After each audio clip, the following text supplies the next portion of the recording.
I went to somewhere in Detroit, and they was burying a 16-year-old child that'd been murdered because somebody was trying to take his jacket, his leather jacket. And they asked me would I come and speak at the funeral. I said, no, I'm tired of y'all trashing young folks. What do you mean by that? I said, you go by a record. I'm born 1932. You go by the record we was listening in, called Stack a Lean. This is a song where a dude blew a cat away over a Stetson hat. And people was dancing to it. Blow, Stack a Lean. These youngsters might be killing folks over jacket, but ain't no records out here they dancing to. So it's easy for us to see the young folks, but we don't look at ourselves. I mean, look at the blues we listen to, man. Only a black man in America would trash his woman the way black men do in the blues. And if I had my way, I wouldn't have black folk I tell them, go get a hillbilly record and listen to that hillbilly white boy. He ain't never said nothing negative about his woman. He's always asking her to forgive him. Baby, I'm sorry. And we think we so hip because we so busy listening to the beat, we ain't listening to the lyrics. And then when I go to Russia or go to Budapest where they don't have no black folks, how are you going to tell me as a white person living in Russia that heard a black man say he caught his wife in bed with his best friend? How are you going to tell me I don't have an opinion about this black woman? And so there's a whole lots of stuff out here that I heard when I was a child wasn't nothing but trash and filth. But they dance to it. And so, no, I think anybody, because of the fastness of the communication, there's a lot of people that listen to records. We listen to the beat. You got to hear the words.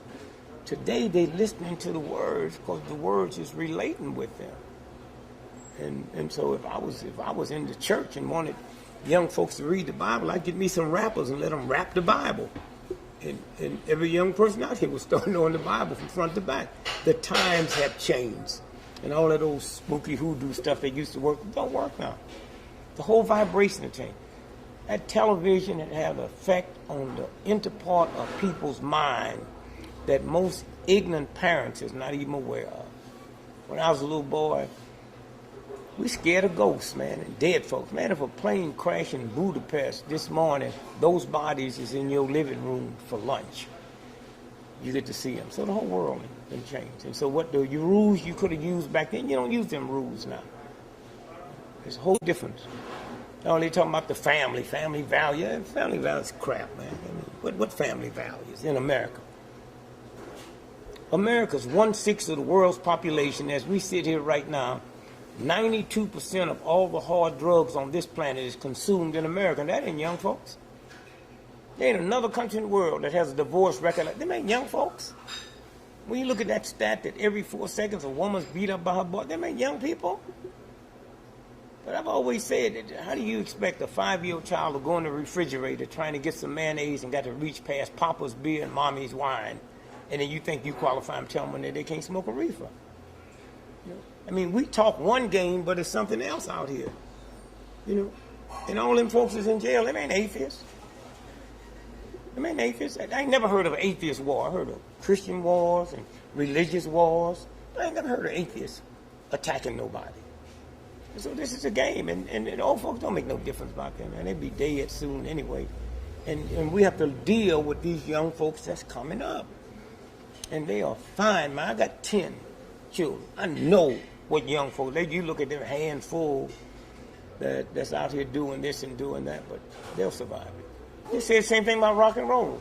For a long time, Ed Sullivan, which is the biggest variety show in the world, wouldn't let Elvis Presley on the show because of his hips. You know, but here's what you do. You go back to in my day, all the old folks was talking about the young folks and see if prostitute is any less then than it is now. So it's one thing talking about that stuff, but whores wasn't suffering. You see no whores standing in the unemployment line. That's a game they play. And Americans are good at that. They say one thing and do something else. See, there ain't no shortage of whiskey. There's a shortage of flu shots. There ain't no shortage of whiskey. Ain't no shortage of cocaine. There's a shortage of flu shots. There ain't no shortage of Saturday night specials. All the evil stuff you can take, there's always abundance. Oh, young folks don't decide that. Young folks ain't laundering the drug money.